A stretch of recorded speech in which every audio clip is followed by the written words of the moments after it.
Motion for approval of the consent agenda, which includes the February 10th minutes and the vouchers payable. Please take a motion first. Did I just want to make sure that people are aware that the minutes were updated and they're very clear. Thank you. Thank you, Joyce. For, Okay. Someone make a motion for approval of the consent agenda? I motion that we approve the consent agenda. Thank you very much. You're welcome. Is there a second?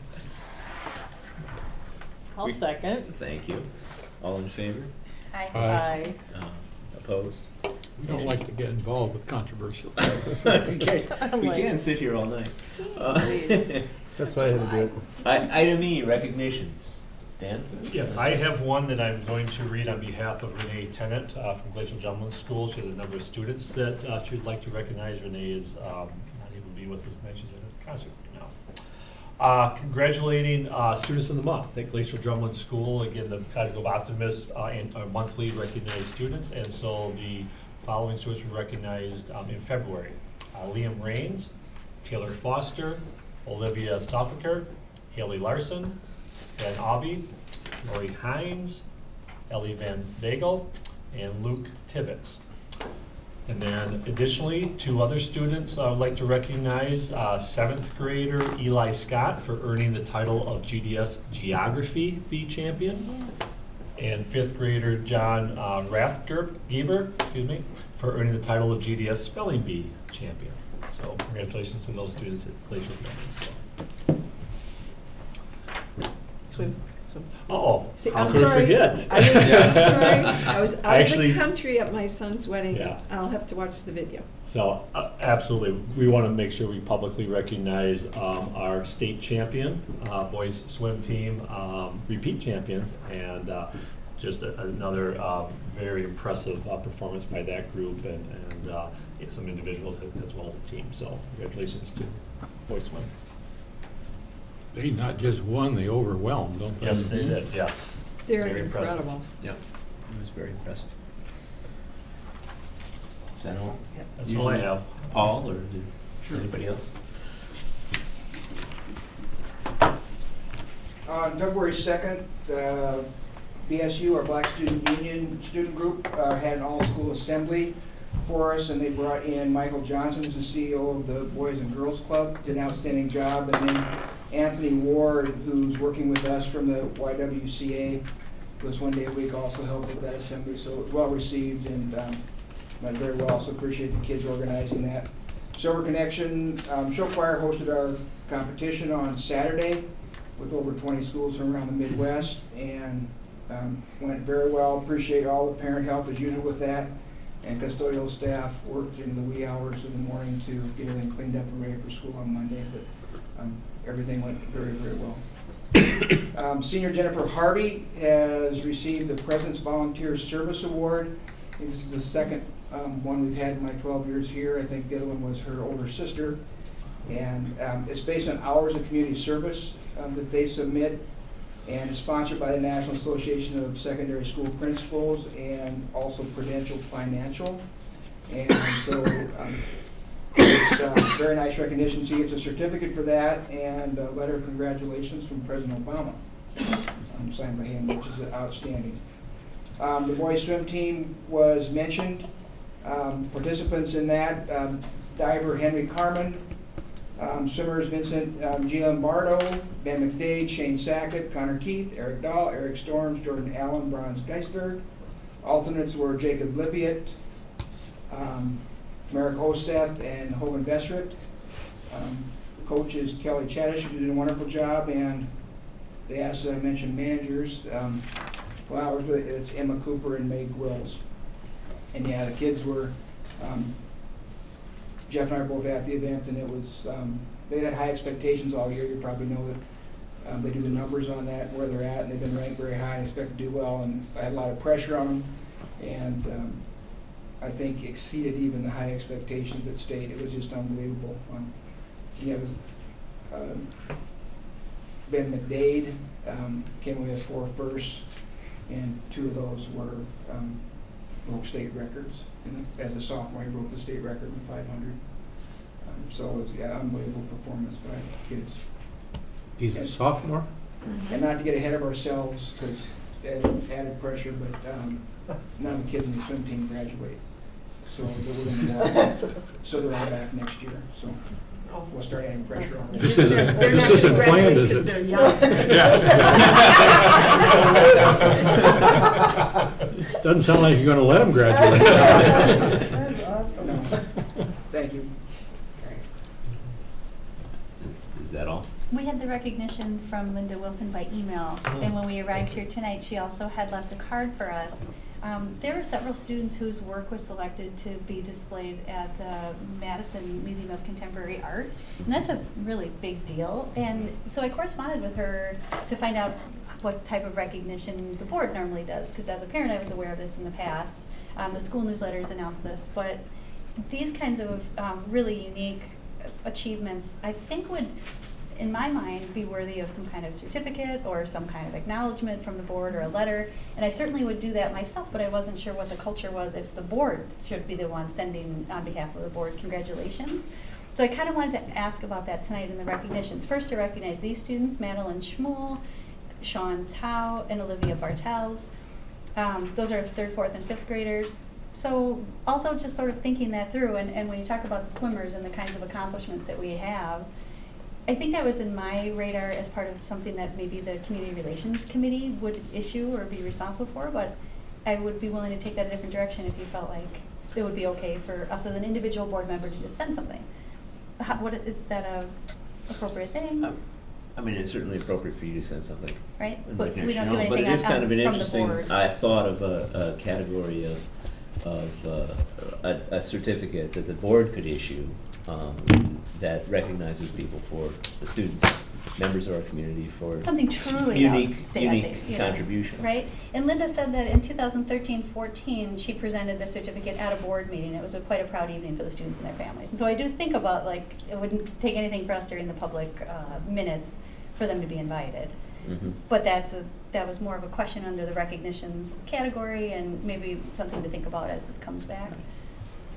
But my answer is there's not like, oh yeah, here's the electronic file, just go ahead and send it. We don't quite have something like that already set up. Okay. No, but I think it's an interesting thought, and maybe we should ask one of the committees to look into it. She said an official letter note from the school board, I believe, would be welcomed by the families. It's not an everyday occurrence once asked to display their art in a museum. True enough, if you're in 3rd grade, right?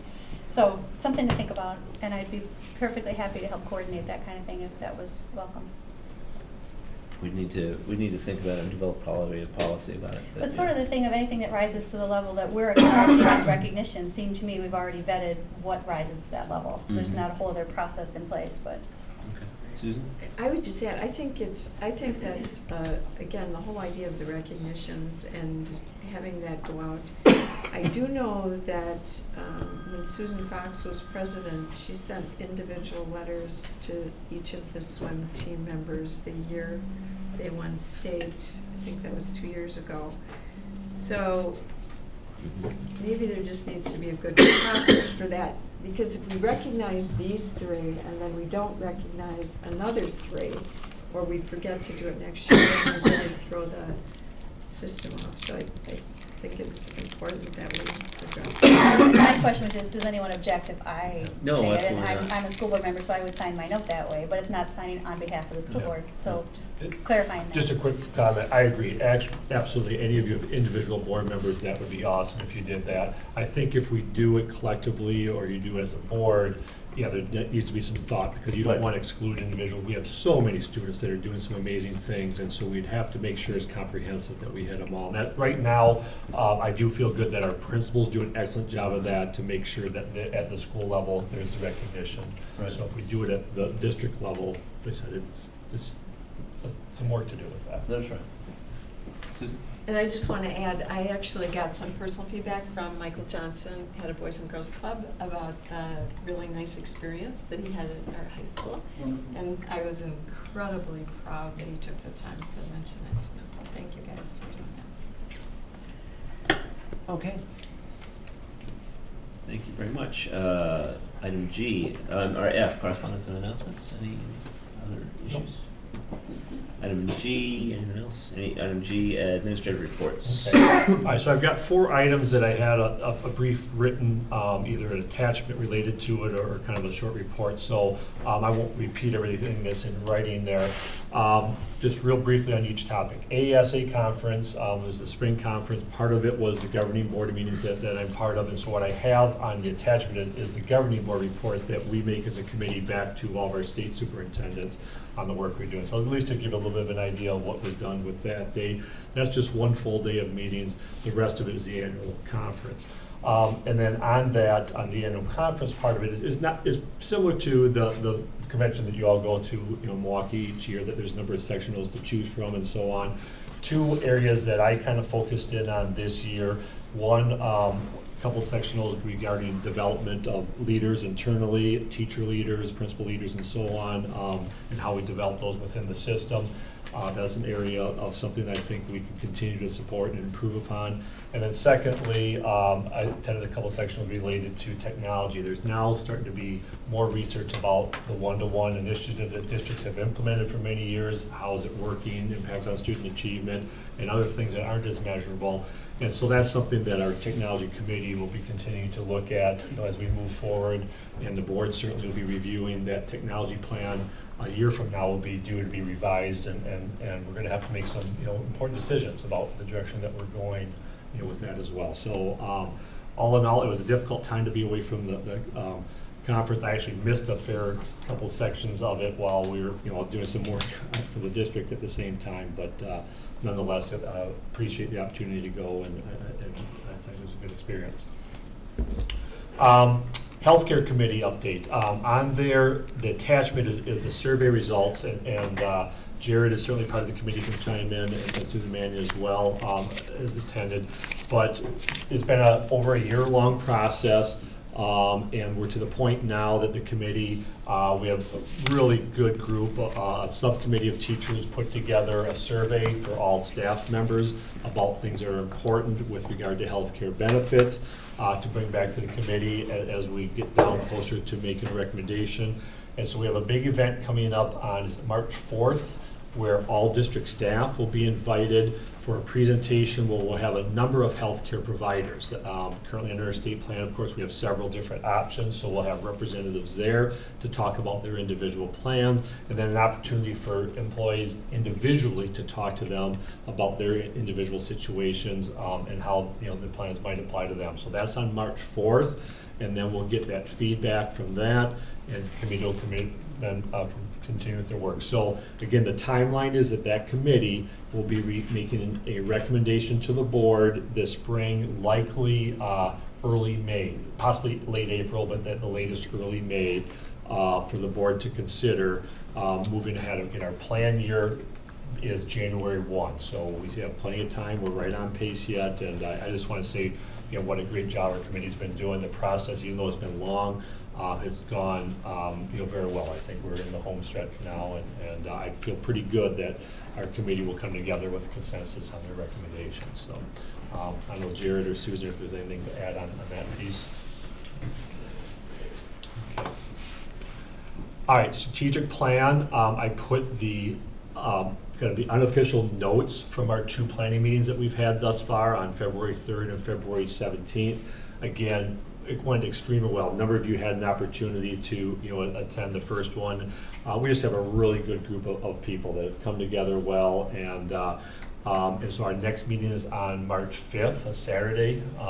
Peter, of course, is the board representative on the group, and then at that point we'll be drafting some written documents from the committee to present to the board in draft form about priorities and so on. That's when you'll have an opportunity to discuss, provide feedback, inform the process, and so on. And then the next step after that is to start to write some goals and action plans. So this whole process still will continue into the summer with the idea of wrapping it up at the end of June, beginning of July, to implement for the next school year. So far so good.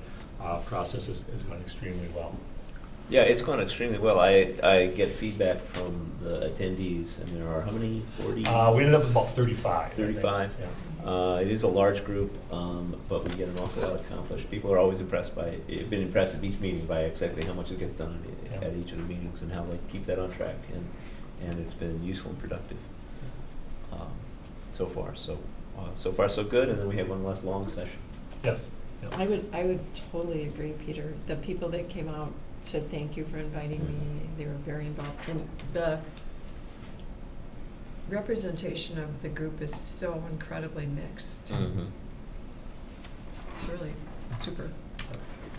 All right. Okay, and then the fourth item, just an update, again, if you recall, annually, we have an opportunity for parents to apply to attend New Mundo, the charter school that we have, the lease with the Madison School District and our Maywood School. And so that's for 5 kindergarten openings. And this year we received 12 applications. It is a lottery, so we choose 5. And then they have an opportunity actually by today, they were supposed to respond to us. If some decline, then we move on down to the next one. So I think that's been fairly typical about those number of applications each year, and so just to keep you updated on that process. We're okay. I had a question about that. Thanks for these numbers, because it's fun to see. It's a small group, but a mighty group, Yeah. right? So of the 2 who had siblings already attending, were they both represented in the 5 that were picked by random lottery? Do you know? They have, We've chosen, they come to the top, they get priority if they Okay. have a Yeah. sibling that attends. yeah. And so they, that's why I was curious what happened to those families. Yeah. Okay. Yep, so some of them have, one has 3. Yeah. Okay, Wow. thank you. Yep. So do we have a So- total of 7 that will? No, we still only get the 5, so they take 2 of the 5 then, with the siblings. Okay. We're halfway through the lease with that. We're in year 4 In out of a year 4 6-year out of lease. 6. And so I would expect by this fall that we'll be discussing the possible renewal. Is that the timeline? And Madison School District is happy. So far, yeah, Jared had a conversation with a representative there, and so far so good. Excellent.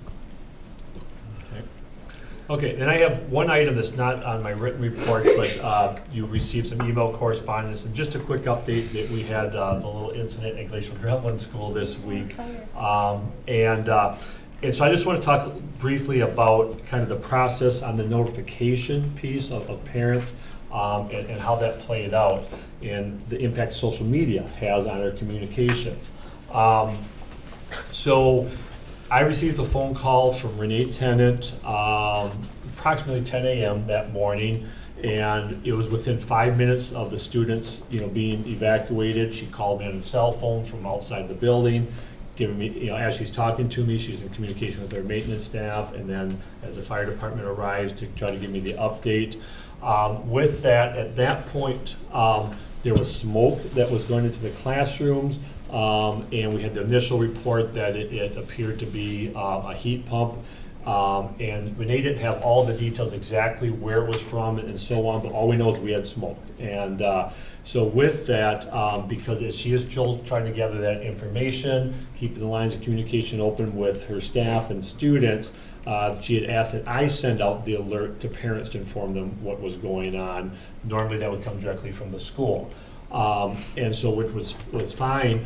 Well, the interesting thing is, while I'm on the phone with Renee, this is 5 minutes after the fire alarm had been pulled, Joyce was receiving calls from local media already that was aware of the incident, wanted to know what's going on. And of course, they started posting things. So our parents received that information that they saw from our local media and so on, before we had, before I even got off the phone, with Renee. And so, so with that, and that's fine, a few parents did show up and it was handled fine, but, so with that, it took us about 20 minutes to get that, notification out.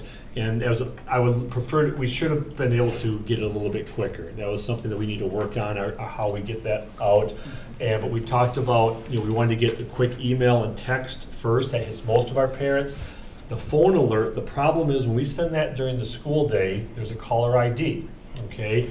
And so many parents are busy either at work where they don't hear the message, or they're busy and they click off the phone, and instead of listening to the message, they'll call back the caller ID number. And so Joyce's phone rings off the hook. We know that's going to happen every time we send out an alert. It went to 1,000 families. And so we're like, let's get the email and text out first. Then we'll do the follow-up voice for the people that didn't get that, and hopefully we'll get less calls. It didn't happen. She still had the calls, you know, for the next 2 hours straight. But anyway, that it was. So we got the communication, and the biggest message, of course, we wanted to get is your child is safe, you know, and that was the case. But with that, with trying to get it out timely, of course, we didn't have all the details exactly what had happened. I think in the message I sent out, reported there was a small fire in the mechanical area. Well, what we learned later, and we didn't know exactly at that time, we learned about 2 hours later as they went through, there actually never was a fire. It was an overheating of a heat pump. There was smoke, but it was encased, and it was just, you know, smoke that went in. There wasn't enough smoke to even set off the alarms, the detectors itself. But the teacher did the right thing. They saw smoke coming in the classroom, they pulled the fire alarm. So everything was done, you know, correctly that way. So the most important thing is the kids were safe, we followed the evacuation and so on. Communication, it was a learning experience for us that we have to really figure out how we can get that out really quickly and timely with the social media and so on, you know, to keep parents informed, particularly if it were a more serious emergency. So again, a good learning experience for us. We'll go back and debrief about what we could have done differently and so on. Even the communication system we have, the Infinite Campus Alert System is something we've had in place for several years.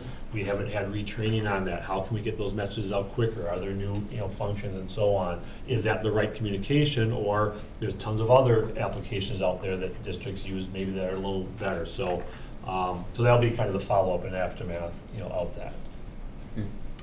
Questions or comments? Thank you for everything you did, because I was a parent and I received the notifications, and I thought your message was very calming. I wasn't like immediately, oh my God, I have to get it. Yeah. But what was interesting to me, and I kind of wanted to ask, because I had thought of from your end, you know, the people calling the office, the end of the message that I got was really clear. You do not need to come pick up your kid. And then immediately flashed this picture in my mind of people racing to go facial drama. Yeah. So There you were did say some parents that. just show up. Yeah. And that is kind of an interesting instinct that people have. Yeah. You know, I hear fire alarms, I live a block away, I'm gonna go there and see. Yeah. So is there something that we've done in the past to help parents understand, like, where they don't need to race there Yeah. immediately, or like, you know? Yeah, and that's one of the how do questions you that deal we'll with have it? to discuss. I don't know that there's been that discussion about how do we communicate that, so I think you're right. One thing to be proactive ahead of time about here's how we deal with emergency situations. I don't think and- I've been to orientation many times at the different schools, and I Yeah. don't think it's ever been kind of suggested, like, Yeah, how you would, like, what you would do. And so your Yeah. parent instinct would be, Yeah. I gotta go there and Yeah. get my kid. But Yeah. that would be worth thinking about. Yeah. And I'm And, you know, one of the not sure how you things do too it. that, yeah, I had the conversation with Renee about was, at that point, not knowing how serious this might be. So the next step is, if these kids, you know, it's still cold, it was fortunately in the 30s. I mean, if it had been, you know, much colder, we had a real issue about how long can these kids be outside. But the first thing she was planning on, okay, what if it is gonna be a while? Our plan then is to get the buses there, and then the evacuation site actually is to take the kids to the high school, you know, to take them to a place. So we were ready to make that arrangements, to make the call with Nelson's about getting buses there, and fortunately, pretty early on, we were able to determine, no, we're gonna be able to get the kids back in the building. Do parents understand that? Parents do not have any idea that that's what the plan is. Yeah. And I think there might be an important, at the beginning of the school year, to send to the parents, you know, this is what happens in the emergency, this is what we would need from you. Yeah. I mean, if a whole bunch of parents drive over to the middle school or any of our schools, they could impede emergency workers, they could make it, and if we have a lot of kids standing outside the building and we need access, you know, to And then parking you lots don't and know so where they are, on. who went home with their parent. But the funny thing there to me is that if they knew that the idea was to move people to the high school, it might be, well, I'm going to intercept my kid now while they're still. It might actually backfire on the people Well, you're talking that- about. who That's just a were good there point, and that's immediately. something we're in the process right now of rewriting our safety protocols.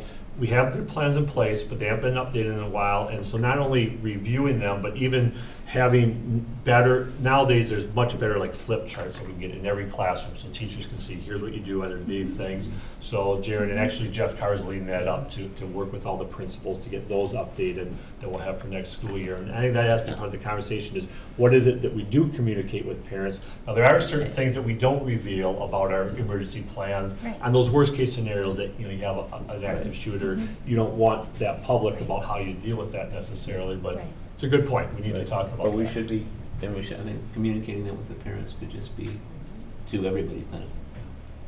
So, You know, what our expectations of the parents are in situations like that. Well, it's Yeah. hard because obviously these guys are listening to scanners, Mhm. right? And Yeah. while they can get on it immediately while we have to worry about getting the kids Yeah. under control. Yeah. So, I mean, I saw it on channel 3000. So you did, yeah. So by the time, but then I, flicked up on Facebook by the time. I got a Google News alert. I saw it on before anyone Facebook. else, People yeah. were like, "Oh, I live behind there. They're already walking in or whatever." Oh, No okay. big deal. So, Yeah. but I don't know how you bridge that 10-minute first Yeah. gap. Yeah. I mean, I don't know how to do it. So that's what we gotta figure out is what is that immediate message and who should it come from? And it does take a little bit longer to do the voice message. Do we start with just a text, which you can do really quick, but then the parents that don't have the text, Because when she called you, she probably had no idea that there wasn't an emergency. No, she didn't. Right. So Yeah. I mean, what do you do? And so as I'm writing the message, Right. she's getting, and so that was part of the whole, we're getting more information every minute. So in fact, I think we even modified the message as we're writing it. Oh, now they're coming back in, and, So maybe that's just what we say, right? yeah. We're professionals. We'll handle this. Your kids will be safe. Don't run here and get them because obviously, 50 cars there at that time would have been a mess. Yeah. But just say, well, Stay home, relax. give us a few Yeah. minutes. Yeah. Yeah. Yeah. I mean, seriously, I don't know what else you say because you can't beat. No, but I think we should, at the beginning of the school Right, year, just communicate say- that information. Right, we have it under control. You will get information as soon as we possibly can. And get the it other to thing you. we should say is that, I think we should explain here, I mean, health and safety of the children first, Right. then restoring the operation of the school, Right. and then the communication. We'll get the communication out there as Mm, fast as get it possible. to you. But number one Right. is gonna be the health and safety of the students. And that may at times delay the communication. And understand, we prefer you don't come or call because Yeah. it's coming and we don't have somebody that can Yes. sit in a burning building and answer your phone call, right? And I understand people. Seriously. Susan, did you have something? I would just say, I think it's critical that the parents know where the Yeah. children, if they leave that building, where they will be. Yeah. And understanding you may need to do a balance here. Mm-hmm. If Carrie's kids are at the high school now, and she goes to Glacial Drumlin, and sees a bunch of fire trucks, that's just concerning. I understand it could be an hour later, but Because the news organs just throw it on Yeah. the website as quick as they can. Yeah, right. It's like fire this gunman. Well, it Same. doesn't mean it could be the whole thing in flames, or it could have By been. the way, I didn't really go back and look, They what don't- was their initial report? Did It make was sound real. more It was like 2 serious? paragraphs. It was like Yeah, And but actually- it wasn't alarming. It Right. was like a fire. It was, I Right. forget what it was, but it was fairly, there's, Okay. the students have been evacuated because of smoke, I think, or something right, like that. right.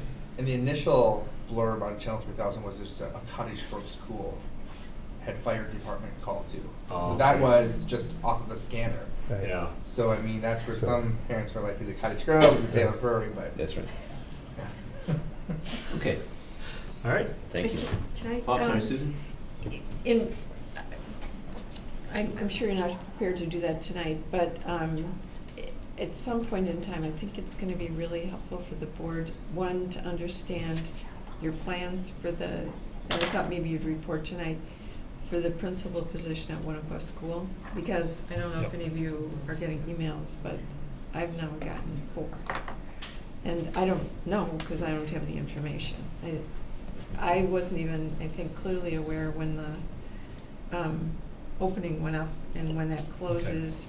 And it would, I'll get an email out. maybe, I don't know, for this one, there's so much interest. I don't know. But get us the process that Yep. you plan to use, because I don't want to assume that you always use Yep. everything the same, so that would Okay. be helpful. Okay. Thanks. Okay, thank you. Moving on to the board reports, MH. Dean, referendum committee? I'll make my report verbally, make it brief. All of the printed materials and the plan for, what it is altogether, I think 4 mailings to residents of the community over the course of the next few weeks, notifying of the referendum. Also, letting them know that there is data online, and in print, of course, and also that they can go online and do one of two things. They can see that there are frequently asked questions from which they might have the same question and get an answer, and that if they have a question, simply to communicate that to the district office, and my presumption is that there will be some kind of response to that, or it'll be included in a current frequent answer. I think the staff, administration, and board are busily engaged in a variety of meetings at the schools on school activities and PTOs and musical events, as well as other community and public groups, getting information out to them regarding this, and there'll be more in the local paper, I presume, shortly. I think that kind of covers the broad front. It's a lot of information is there, and if anyone is listening tonight or hears this on replay, if they have a question, just address it to the district office, and the question may be answered right away for you, or if it's not, we'll get an answer for you regarding the referendum that's coming up in early April. Thank you. Any questions for Dean? The next committee meeting is March 1st. We don't have one scheduled, to my knowledge. Sorry. We're in operational mode. We had reserved that date as a potential, but I think we. Do we have a date reserved? Well, we had put one as a tentative, but I think we've completed our work. So, I think So we're, at this point, we're not going to meet on March 1st? I'm just checking. We did pick that date, right? right. well, keep it on your calendar. I didn't look for where it is on mine, and I don't anticipate needing that date, but we may something may occur that we may need it. I think everybody's pretty fully engaged in getting information and answering questions, the word out regarding the referendum. Okay, thank you. Item under new business, item 1, discussion and possible approval of the 2015-16 collective bargaining agreement with the Monona Grove Education Association. Okay. All right, I think the short summary is kind of self-explanatory. The personnel committee had started the bargaining actually back in the fall, also had a number of preferred meetings in between the formal bargaining, and back in January did in fact reach a tentative agreement. The MGA did in fact ratify this agreement this Monday, the 22nd, and so we are recommending that the board ratify tonight as well. And so on your board docs, you see the master agreement is essentially a one-page collective bargaining agreement, with the attachment would be the new salaries for staff, which would compute to the maximum allowed base wage of 1.62%. Jared, anything to add? Okay. For personnel committee members? We reviewed this, and we reviewed it with the MGEA and representatives on a couple of occasions, and they're in agreement and we're in agreement. Any questions? I'd like a motion for approval of the 2015-16 collective bargaining agreement. Also move. MGEA, as presented. I'll second. It's been moved and seconded. Any further discussion? Easy enough. All in favor? Aye. All opposed? Motion carries. Thank you. Item 2, discussion and possible approval of teacher supplemental pay for 2015-16. Okay, so if you recall, the board budgeted a 2% salary increase for all employees, teachers included, as well as support staff, administration. And so the part that was able to be bargained, the 1.62% was the base wage. And so the board, for the full 2%, the additional would be considered supplemental pay. And then we did discuss this with the MGA in a meet confer method about what would be the best way of distributing. It was recommended by them, and I believe our personnel committee agreed to do a flat dollar amount rather than percentages. And so you see from the attachment for a full-time teacher, that comes up to $205 for annual increase. So that would be on top of the base wage that was just approved. And then if it's a part-time teacher, of course, it's prorated. So we're recommending approval of the supplemental. I think it's important to put on record, because we'll get this from some people, why are you giving big raises when you need a referendum, right? Mhm. It's $205 a year, Yes. which is $3.95 a week, right? Yes. That's how much we're giving these teachers. So I hope they don't spend it all in one spot, but it doesn't affect, if we didn't do this, it's not gonna change our Yeah. referendum, I that's all. I think it's a really important point, and I think the other thing that, to keep that in perspective, there are a number of teachers that their increase in their portion of the health insurance premium was not covered by this raise. Right. So their net take-home pay actually decreased. So, yeah, I agree, this is not by any means a substantial number. Okay. That type of thing might be appropriate FAQ Yeah. associated with the referendum. All right. Well, the recommended action, isn't quite right, but I'd like a motion for approval of the, I almost read it as it's written. I'd like a motion for approval of the teacher supplemental pay for 2015-2016 as presented. So moved. It's been Second. moved and seconded by Second. Dean. Any further any discussion? Okay, all those in favor, please signify by saying aye. Aye. All opposed? Motion carries. That brings us to item 3, discussion of preliminary 2016-17 certified staffing plan.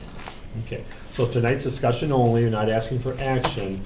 Now, a year ago, we actually waited until March, and we did this all together because high school is just completing their course scheduling with the student requests, and so Dr. Ross is working with his staff on putting together those numbers, and that'll come at the next meeting. But we thought we should start tonight with the pre-K through 8, so we can have that initial discussion, because we obviously have a lot of uncertainty with our budget. We know that we have a budget deficit this year. We don't know, depending on the outcome of the referendum, what we might have, but we want to really focus on the class size. We know that's always the number one priority when it comes to the budget. And so what we have in this document would be the recommended number of sections, essentially to maintain the class size that we have currently, which in most cases it's close to the class size goal by board policy. They're all within the class size guidelines, but it's kind of a status quo. And with that, that would represent an increase of total of 4 sections from current year, as to account for the enrollment increase that we project. Now, if you remember, we don't know exactly what we'll get as far as resident increases. 2 years ago, we had around 100. This past year was a little bit less, smaller, 20 some. It could be back to 100, so we don't know. But we also previously did approve some open enrollment spots at some of the class sections that were a little bit lower to equalize them. So there is, despite our budget issues, and a little bit of revenue that comes with those students, but we are recommending that we do add these positions to maintain those class sizes as status quo, understanding that we have the uncertainty in the budget. And Jared can talk a little bit more about how we would pay for that given the scenarios. But if we maybe first start the discussion, if you look at the numbers, any questions or comments about that recommendation and the class sizes that would represent? So my question then was, when you said this is status quo, we were at something like a $900,000 operating deficit. And so we aren't presented with something that works out to be a balanced budget, like from the starting point, is that? Correct. Okay, and would it be possible for us to see what that would look like? As though this wasn't, like how many fewer sections would we have, I guess is Gotcha. what I'm really interested in knowing, because that's the best case scenario maybe for next year, unless you're thinking of this in a different way. That's a concern that I have, is the starting point being we can't afford to do this with our current situation. Well, So what we do on the budgeting side, and we'll talk about that at the next Yeah. meeting, I think it's on the agenda for that. But we start with the zero-based budget. So I mean, number one is our debts, our obligations that we have to pay for, and then our staffing, and then whatever's remaining, you know, allows us to fill in that budget gap. And part of the reason that we have the deficit is that we felt there were some essential requirements that we needed to continue, like textbook purchases, capital purchases and things like that. So that's why we're there. I mean, we have a zero-based budgeting process that we go through, and so everything starts at zero and we just build up. So this becomes a priority in our budgets instead of, you know, oh, well, this is our budgeted deficit and now we can do this. Okay. And so I think the board has been committed to maintaining those class sizes. Now, if the referendum happens to fail, it might be a different type of conversation that happens, that we've approved these, but we might not be able to offer those, or we go into fund balance because we want to continue offering textbooks or, you know, some of those other things. So as far as the Thank timing, you. right now is when our principals are beginning that scheduling for next year. And so ideally, this does need to be set, you know, prior to the April 5th referendums, because they'll have those schedules set. Now, could you, after the referendum, change this? Sure. I mean, going back and redoing schedules, but you do have that option. But moving forward, we need to give the principals guidance about how to plan. And not only that, you know, with retirements and new sections, we need to start posting and filling these positions as well. We don't want to wait till late, you know, to get the top candidates. I guess my perspective on the budget, and Jared can correct me if I'm wrong, but based upon, we do project some increased enrollment, whether it be through open enrollment or resident students. So these 4 positions wouldn't necessarily add to our deficit. Okay, there should be revenue that comes with, you know, those additional students. We still have the budget problem, but this doesn't make it worse. You know, we would, as Jared said, make this a priority, and then there's other places that we'd go if we needed to, you know, look at reducing the budget. But so, you know, we don't have to decide tonight, but we need to kind of talk about how you want to approach this. And I would ask that at the next meeting, we actually have board action, just to say at this point, we're approving this preliminary staffing plan. It'd still be listed as preliminary, knowing that you can go back and change it, you know, later, but understand the consequences of changing means redoing schedules and so on. We wouldn't actually bring forth new hires until we're crystal clear that this is what we're going to do. It is a plan, not an action, Yes. is what we intend to do. It's not, it doesn't actually bring us an action. But my understanding is this plan is under the impression that the referendum passes and we can, Not necessarily. and this is what we would, this is our best what we would want to do. Not this, no, I would say that this would be our recommendation regardless of the outcome of the referendum. Okay. And this isn't like when we get the referendum, if that passes, that could be used to reduce some of the class sizes and perhaps add an additional section than what is shown here. Yeah, I feel good that these numbers are close enough to our goals that, because even if the referendum passes and you decide, okay, this is a priority, we want to reduce class size, we could change in April, but not, again, that goes back to redoing schedules and so on. And my recommendation is that this kind of gets us a status quo for one more year, and then the following year is when we'd really take a closer look at where do we want to even reduce further. Okay, but we feel comfortable that at this point, you know, we don't have anything so egregious in class size that, boy, this is a problem we need to reduce right now. There's certainly some we'd like to see smaller, but it's maintaining what we've been doing.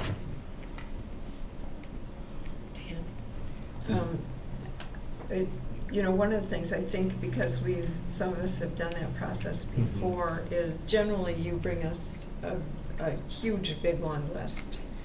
And you've already kind of administratively, with the input from the principals, pinpointed things, and we usually try and start on things that don't have as direct, they all have a direct impact on the kids, custodians, all of that does, because those are such a part of their lives.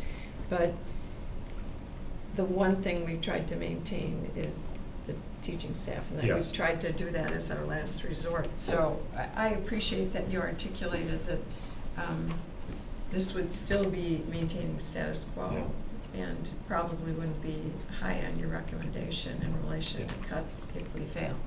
And then can we tell, so basically you're talking about a potential increase of 4 FTE. Is that triggered to the 4 sections that are over the class size? How is that number determined? Sure. So, well, why don't we just go through one building at a time, Okay. where those 4 came from. So at Taylor Prairie, we're looking at status quo. We currently have 4 sections, the 4K is, there we have flexibility with the community sites to, move kids around there. But in kindergarten and first grade, we currently have 8 sections, and the recommendation is to stay at 8 sections for next year. And you see the class sizes would be very similar to what we have this year. And we're actually below the, we're at 18, 19, so, we're really good there. And to be honest, if we tried to reduce down to 7 sections, that not only takes us above the goal, that would take us above our guidelines. So we really don't have much of a choice on that one. So those work out pretty well. Okay, next group, Cottage Grove School, that's where you see an increase. We're projecting larger class sizes coming in. We have a larger second grade coming in. Can I Oh, ask a I'm question sorry. about that? So, okay, but then in the other scenario, if you have 8 sections that each have 20 kids in them, and our guideline is 17 on the low end, if you took 2 or possibly 3 out of one of those classes, you'd end up with another section of 17 kids, and all the rest of them would just come down to 18. So you could, in some scenario, money being no object, have 9 sections. You could go to 9, yeah. So you would be at the low end. And then you'd be on the low end, Yeah. because if you had people move in over the summer, which, Well, and this you know, includes then- us projecting some Okay. people move in. We've put some space Okay, there. because I But- say all of a sudden you have 10 unexpected kids, although they get divided up when your classes are back. Nope. Yeah. So, okay. But- Yeah. But we're, okay. But it is always possible to add sections. It's disruptive. Yeah. But if you need to, we've done that in the past. If we found we need to, then we can. Well, and here's the other issue. At Taylor Prairie right now, we don't necessarily have space to have Right. 9 sections. That's a whole nother Right. issue. Well, that's true, yeah.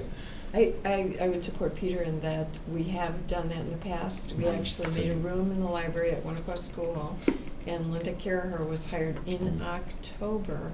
And then you can do it any process you want, but by volunteer, the parents volunteered their students. So the kids in that class had an excellent teacher with 17 kids in this wonderful classroom. So I Which was we asking a appreciate clarifying that you question can. about you saying this is the best or only choice we have. And well, we could go Yeah. one more section We and could. still be within our guidelines. Yes. Yes. Oh, I'm sorry, you're right. So I was That's kind of accurate. like, we're getting an option here that is like a Yeah. conservative Yeah. Right. option. Yeah. But, you can always hire, but the opposite is not true. Right? Yeah. Right. Yeah. Susan? just to clarify, generally what we do is you work off the goal, Yeah. even though we have the guidelines. Yes. We can always bring those back to you and question those based on, the other thing you've been very accepting and attentive about is a particular composition of a particular class. Yeah. Mhm.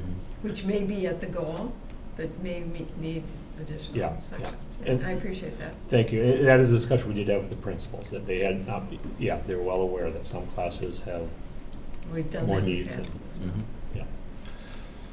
Okay, so Cottage Grove, larger class coming into second grade, so increasing to 8 sections, to still basically, have a similar class size, right at the goal of 20. And then, third grade status quo, and then again, fourth grade as that class moves forward. Okay, so basically we have a large group coming in and a small group going out at Cottage Grove. That's why we're increasing 2. If you look at currently, there's only 6 fourth grade sections, and we're gonna be bringing in 8 second grade, so the net effect is 2 more to basically have very similar class sizes as what we have this year. Okay, and we do have a plan, we have space, to accommodate those. Okay, and then Winnequa, the net increase is 1, same thing. We have a smaller group coming out. Current 5th grade is only 3 sections. A larger group coming in of kindergarten to 4 sections. Everyone else moves forward 1. And we do have 1 larger section, of the second grade moving forward. But at this point, again, it's to kind of maintain the status quo. So, Please. just to clarify, so when we were talking about Taylor Prairie, you said status quo. We talked about Cottage Grove, you were identifying the second grade class, right? Yeah. Okay, so at Winnequa, it would seem to me that you would be using the same language to identify the Winnequa first grade class. The same language you Yes. used with Taylor Prairie. Yes. Because you said maintain status quo. Correct. you meant keeping the sections at The same as they are group this year, rather for that than group. not identifying. So we're identifying minimally second grade at Cottage Grove, first grade at Winnequa. Yeah, Okay. right, so I'm for just instance, checking yeah, 'cause this it's year's confusing. kindergarten at Winnequa, there are 5 sections. As they move to first grade, we'll maintain Yep. 5 sections with Okay. that group. Yeah. Okay. All right, so an increase of 1 there, and then likewise Glacial Drumlin. We have a small 8th grade class comparatively moving out, okay? And so coming in, that large section right now is at 6th grade that's moving forward. So the other change, you see 6 sections at 5th grade. Well, remember, as they move to 6th grade, you also add the Winnequa kids at 6th grade. And so, but otherwise, the current 6 and 7 are status quo. We have 11 and 10, they move forward at 11 and 10 sections. Just to clarify, the 5th grade is identified. 24.17? Yep. 23 is the goal? Yes, Okay. correct, yep. Okay. And we're also identifying the 8th grade? Yes. Okay. So in the 5th grade, we don't see an increase in sections proposed at this Right, time? right. We see a similar number of students as we had this grade. So you're not, okay, So, you proposed an addition of 4, possibly 4 staff. right, Is that based on the 2nd grade in Cottage Grove, the 1st grade in Winnequa, the 5th grade in Glacial Drumlin, and the 8th grade in Glacial Drumlin? I'm not getting this. okay, if you look at the column, 4th, 5th column where it says net change, Yes, okay, that's what we're looking at, that each of those grade levels, how they change from current year. And so when you add all those up, and the net that adds change, up, that is means 4. what? That So- means sections? Number of Okay, sections. so let's Thank you. add net change sections, so if the community looks at this document, they can see that, because otherwise I wouldn't know what the net change related to.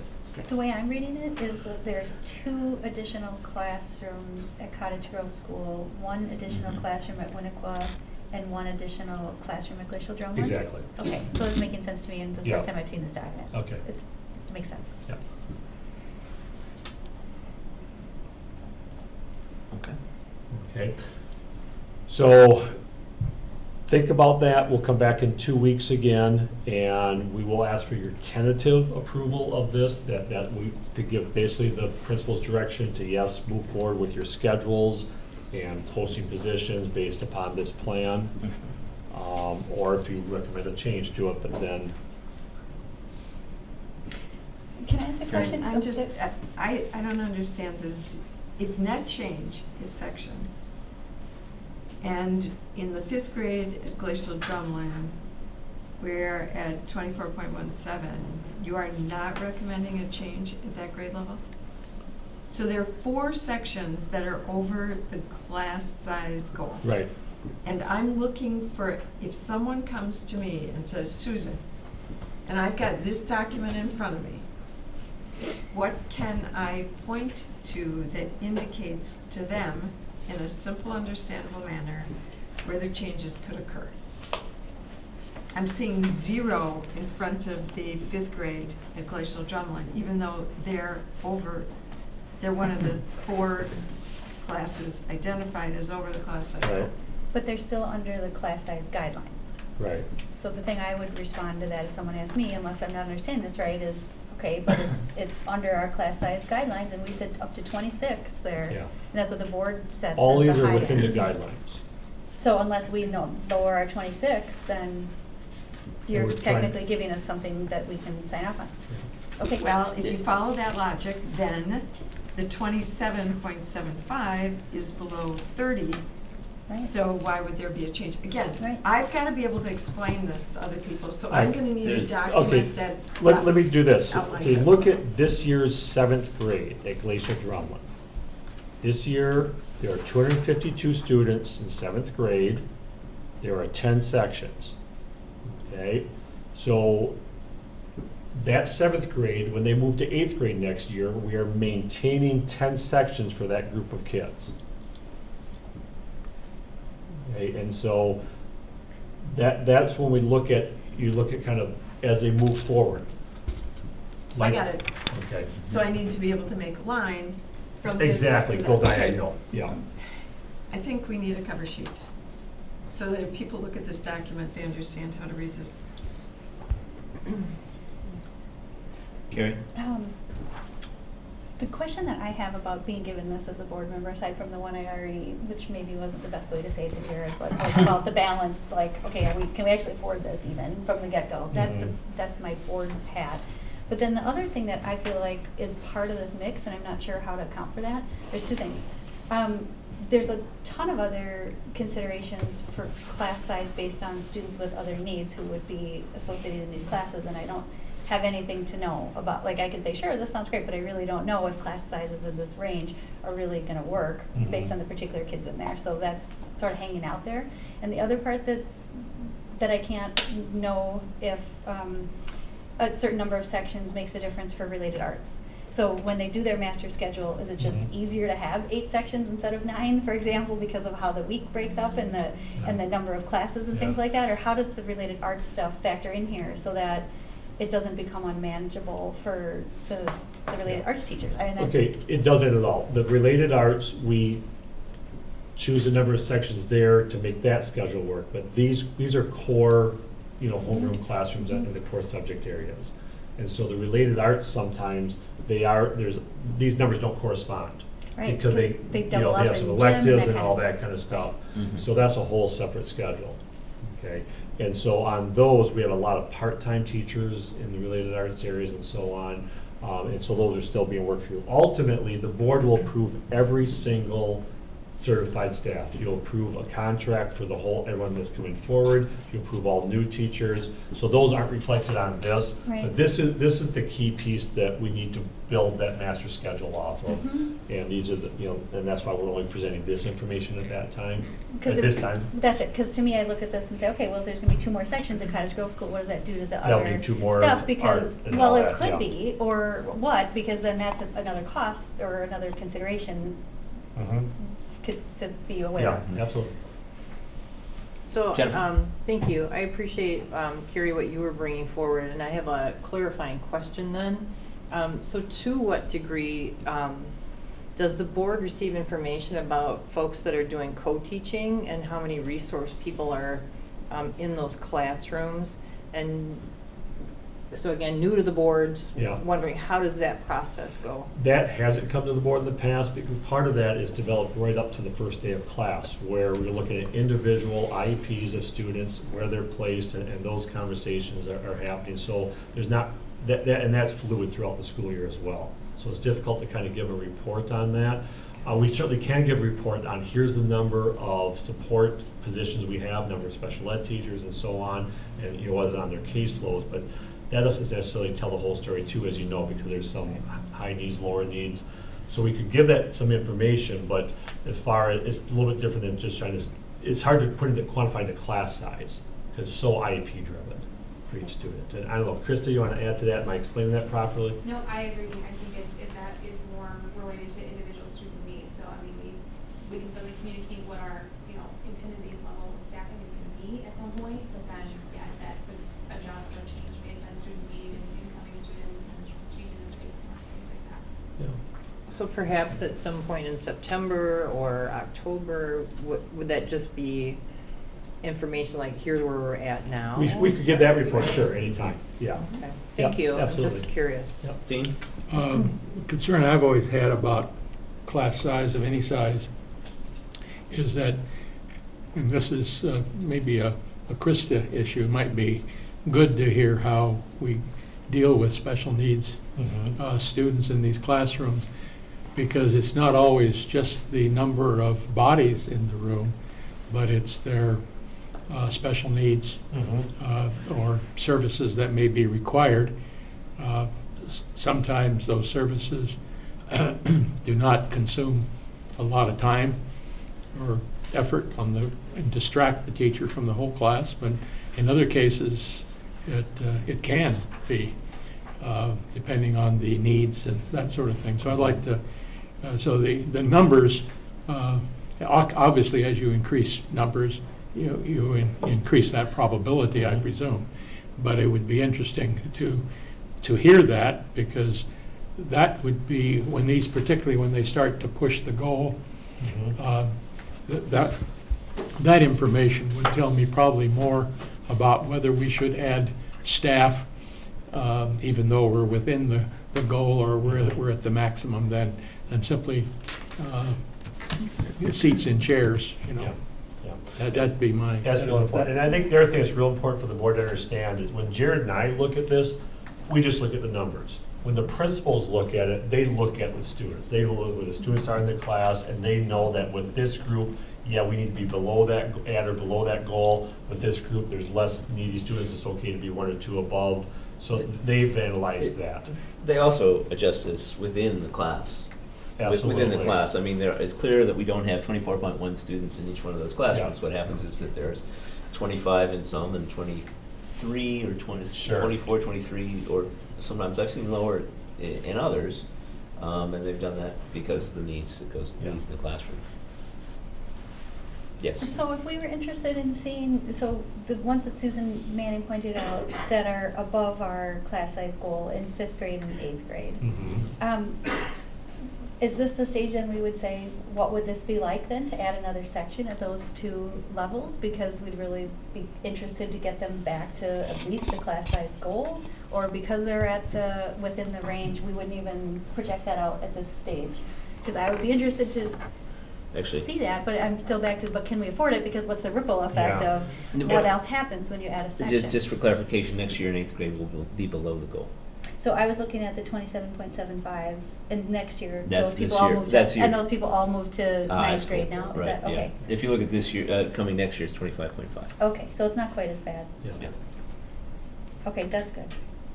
Okay, then I'm less concerned about that, because I was thinking, okay, do we want to see those smaller, but, okay. The one that leaves the 5th grade, which is 2 above the goal. But unfortunately, that's 150.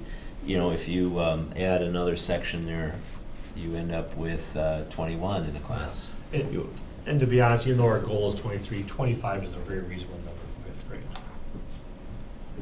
You're not going to see any difference in achievement between 23 and 25. Yeah, I don't know Sorry. that other If I had factor. the choice of taking 25 with me to a Bucks game or 23 with me, I agree. I don't want those 2 Nice- extra ones. nice analogy. But Again. Well- because every kid, I mean. I would never say that out loud. Especially, again, the point that Carrie and Dean have made, that it can be so dramatically different based on composition of your class. And I've been so proud of this board and administration that has in fact recommended an additional section as needed, not just based on numbers. And I think our board rules, which I'm looking at right now, includes some of that language. I haven't found it exactly. I'll read it to you when I do. you've got to be careful about equity, too. If we add a class size, then we have 21 for the 5th grade, and we're putting more resources respectively into that particular class of students. We do have, while the other ones are the same, we do have Yes. resource issues Between to the manage. schools. Yeah. And I specifically asked about that because this year Cottage Grove School average, unless I'm remembering that wrong, was at 23 for 4th grade, and Winnequa was at 20 for 4th grade, because we saw that at some point, and I went, hey, Yeah, what about this parity between the schools, and peeling 3 kids off from each of those 8 classes would have made another section. So yes, I'm paying attention to that and really thinking about that, and that's why I sort of was looking at the middle school as a thing for 8th grade in particular. 8th grade should be non-controversial from that perspective. But maybe it's not as bad off in 8th grade as I was imagining now that I see, and I appreciate you pointing out the years. Like Yeah. 16, 17 will be better. Right. Still good enough This there. year, this problem. Paul. It's appropriate to go in, but advocating on behalf of the high school, just a reminder that we went to 7 classes this year, and my numbers aren't in yet, and we're gonna have, and we added a requirement for senior year, so I'm gonna have some staffing increase requests. So just a reminder of that, if you're looking at this picture. Yeah. I don't know what those numbers are yet, but I'm gonna have some. Policies you know, have some consequences. Yeah.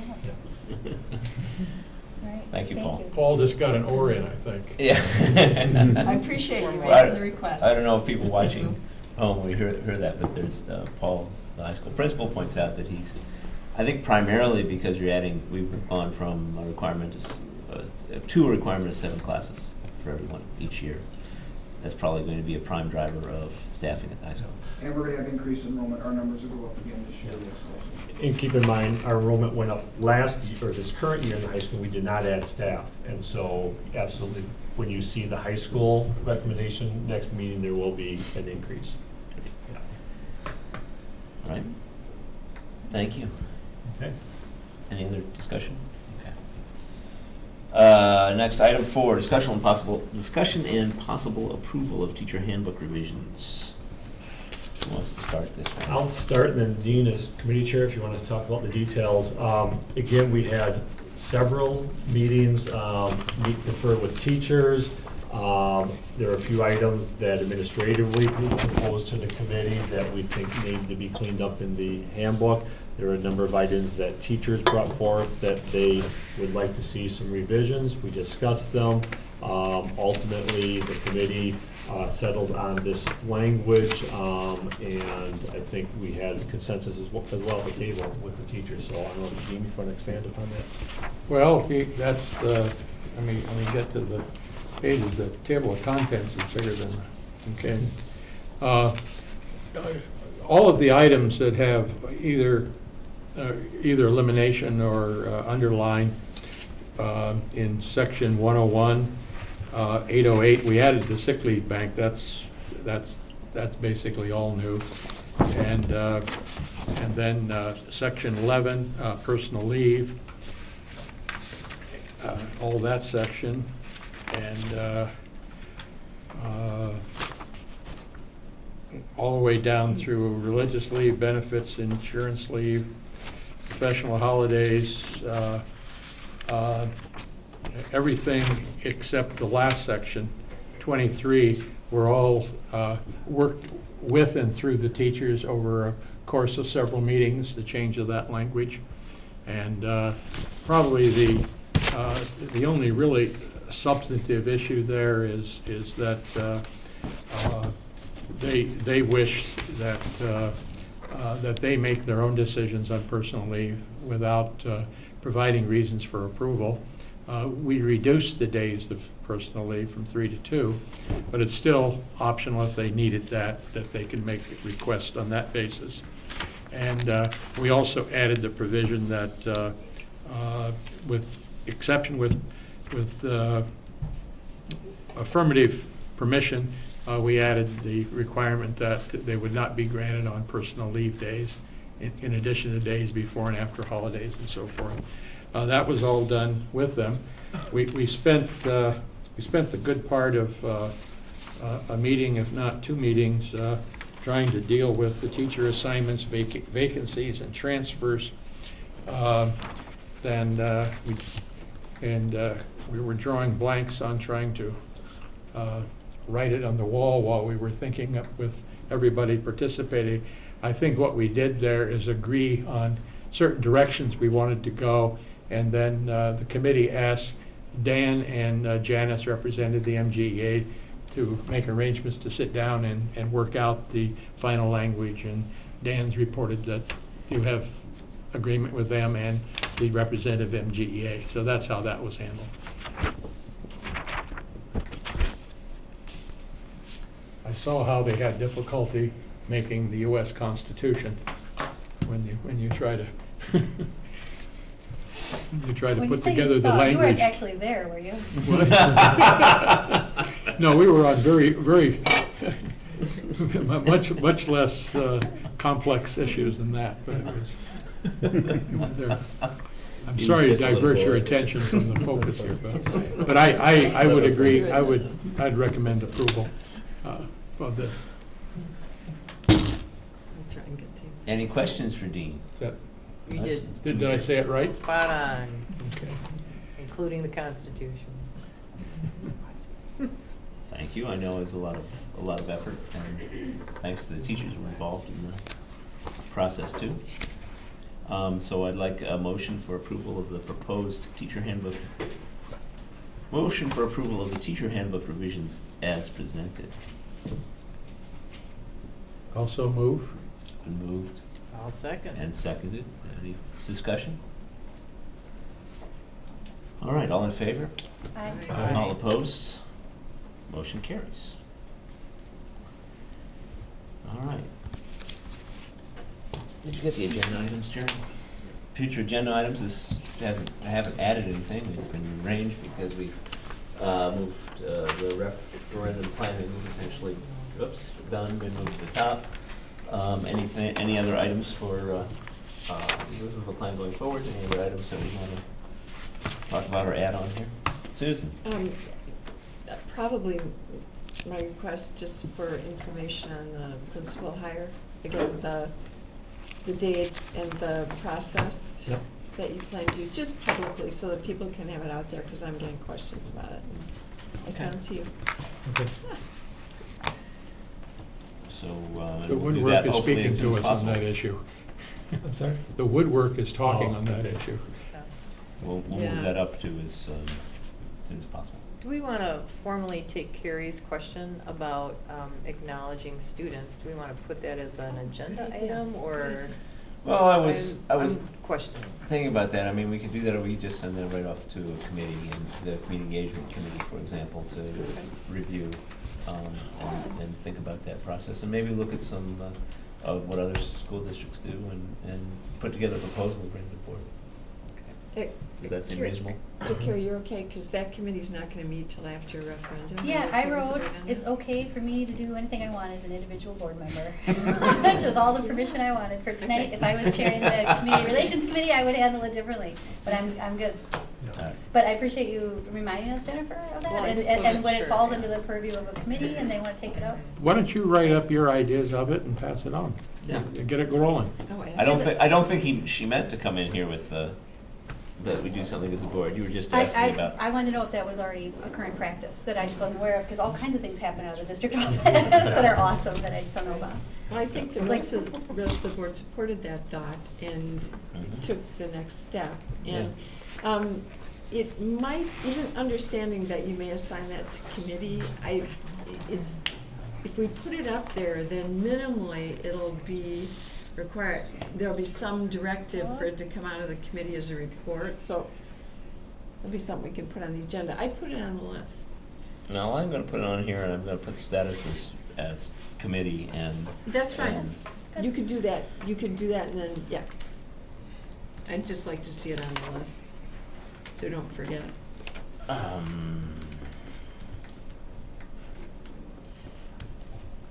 Does everyone know it's Joyce's birthday? Can I move to adjourn, or are we still doing? No, we're still got one more thing. We can only adjourn because it's your birthday, what's the? I'm making some notes, hang on a second, sorry. This is too, she's still here, yeah. Big hopes, Joyce. That was and- not a Future- good segue. Future meetings, the March 5th, the next thing is March 5th, the strategic planning sessions in district offices at 9 a.m.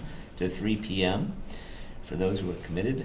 That's March, about the as next, long as a board the meeting. next school board meeting is on March 9th, here at 6 p.m. And then March 15th and March 16th, there are referendum listening sessions, both at 6 p.m. One is at Glacial Drumlin, and the other is the Monona Community Center. Correct? Did I miss anything that we want to talk about? Okay.